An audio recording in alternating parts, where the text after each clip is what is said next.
you can have a friend, a guy friend or a female friend that you weren't attracted to from the beginning, but then as you became friends in your conversation and you get to know and them. you get to know them, then all of a sudden like, God, I'm thinking about this person, you know? And then what do you do then?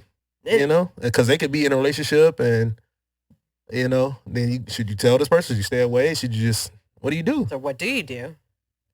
I feel like you got to respect their relationship overall.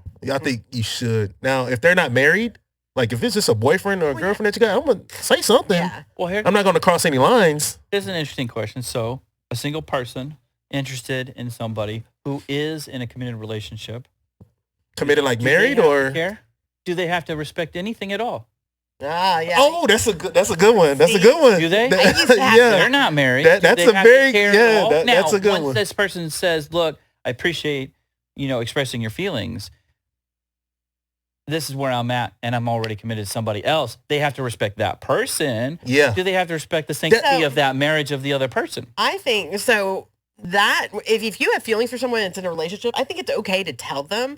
But back when we first started dating, he would still have girls calling him at 3 a.m. And I'd be like, that's disrespectful. They know you have a girlfriend. It's 3 a.m. There's only one thing they're calling for. That's not right. That is disrespectful. And I used to have a problem with those women. But if they genuinely have feelings and they're like trying to sit you down, that to me, like, you got to do that.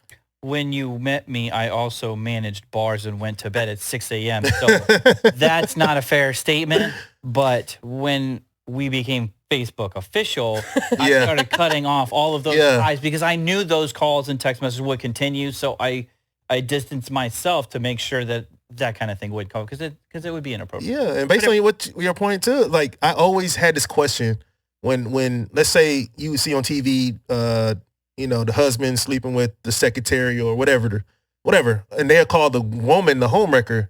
But I was thinking about it. I was like, it's not her that's the homewrecker. She's not in the home. You know what I'm saying? She has nothing to do with that.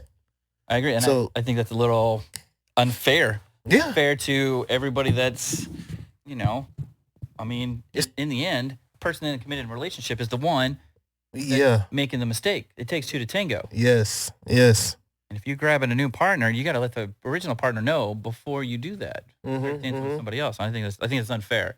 Now, I do think the single person should have a little bit of respect for that. Yes. But I don't think that they have to. No. I think it'd be nice if they did because they wouldn't want to be on the other end of that sometime. I agree. But